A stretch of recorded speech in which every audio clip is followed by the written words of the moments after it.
Hello, ce vlog commence un dimanche où je me suis rendue à la sucrière pour assister à un événement, donc Knit, It & Co, autour du tricot, du crochet, de la broderie, enfin tout ce qui touche au pelote et au fil globalement. Assister à cet événement m'a permis de découvrir plein de boutiques, donc à travers les exposants et exposantes du salon.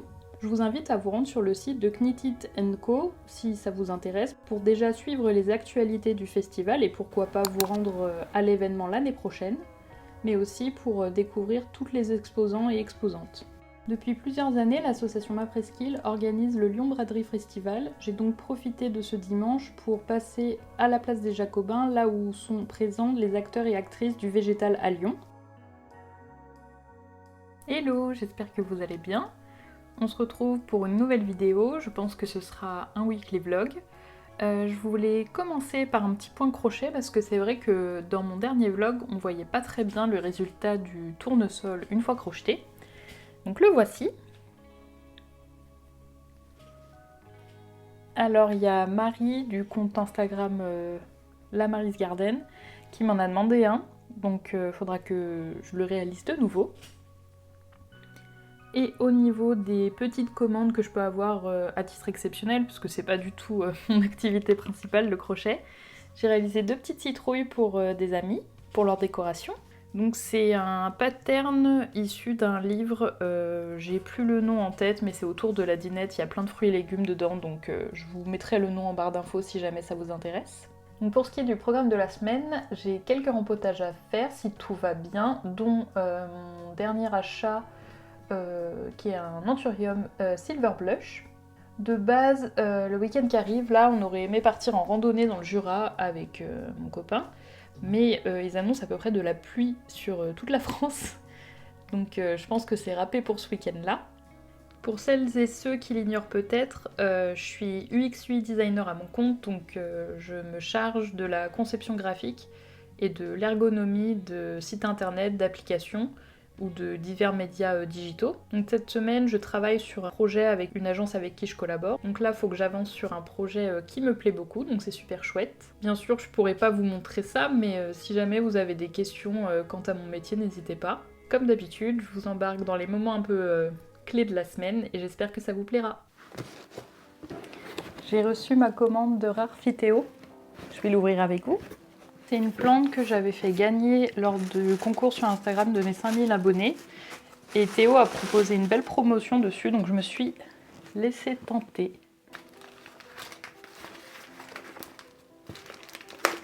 Oh waouh! Donc il s'agit d'un Rhaphidaphlora Tetrasperma variegata avec une très belle génétique. Et il a une nouvelle pousse qui est en cours. Et on peut voir les racines de la bouture. Là, c'est la petite mousse qui était là pour protéger la plante lors du transport. Trop belle. Merci beaucoup Théo de proposer des pépites pareilles. Ça faisait un moment que j'envisageais de l'ajouter à ma jungle, mais les prix étaient trop élevés pour mon budget. Donc là, c'est chouette. Ils étaient à 30 € il me semble en promotion. C'était du coup pour des boutures de 5-6 feuilles. Voilà.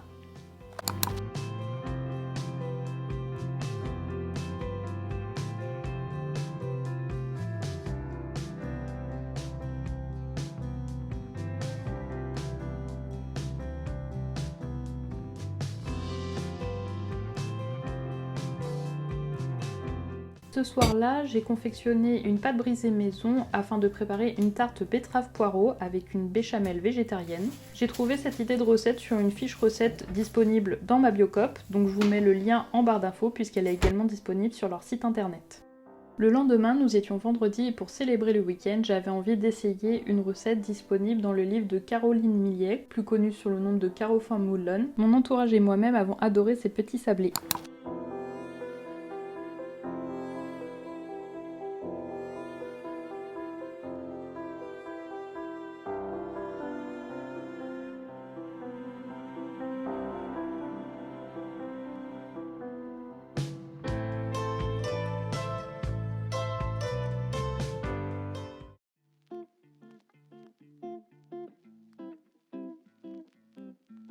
Les beaux jours du mois d'octobre m'ont permis de rempoter des anthuriums et des zoyas avant que l'automne et l'hiver s'installent plus profondément.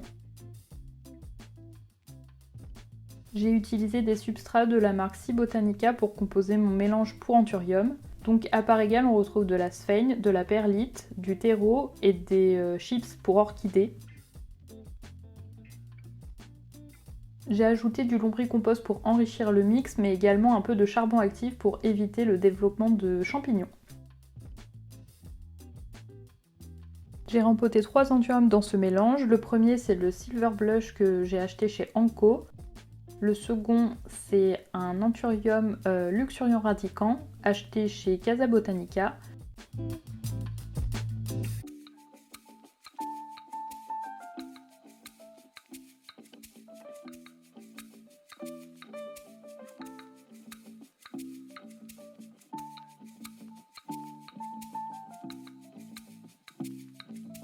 J'ai ajouté un peu de sphaigne autour du collet de l'anthurium pour l'encourager à sortir des racines. Et le dernier, c'est un petit hybride de Amapola plante que j'ai reçu en cadeau d'une commande chez elle. Pour ce qui est des zoyas, je vous ai filmé le processus en accéléré. Si jamais vous voulez plus d'informations sur les zoyas et sur les variétés que j'ai rempotées, je vous invite à visionner ma dernière vidéo qui concerne ma collection d'Oya.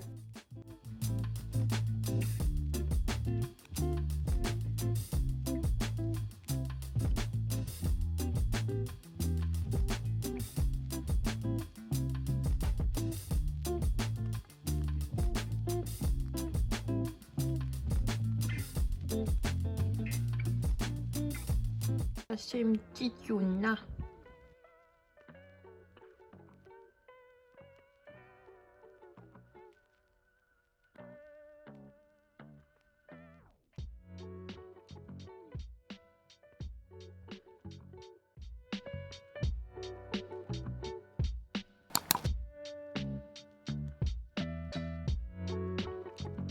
Jeudi, j'ai une soirée d'Halloween avec des amis.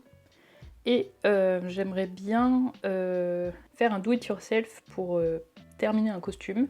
L'idée, c'était de faire avec ce que j'avais à la maison pour pas avoir spécialement à racheter quelque chose exprès. Et du coup, je me suis dit que ça... Enfin, pour la soirée d'Halloween de cette année, ça fait peut-être un peu tard. Mais par contre, ça pourrait peut-être vous donner une idée pour l'année prochaine.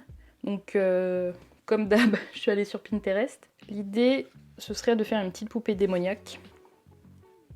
Enfin démoniaque, toute proportion gardée. Donc un peu en mode pantin. Et du coup, j'ai trouvé différentes inspi et différentes formes pour faire le mécanisme derrière qui ferait un peu poupée mécanique. J'ai vu une forme qui me plaisait bien, elle est juste là. Je me suis dit que j'allais filmer le process, puis on verra bien.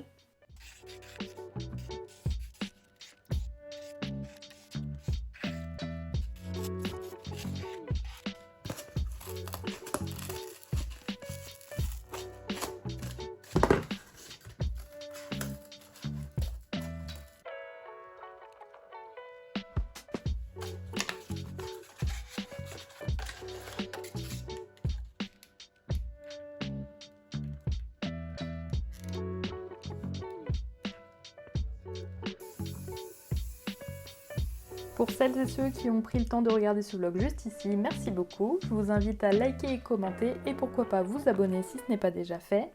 Et je vous dis à bientôt pour une prochaine vidéo. Salut!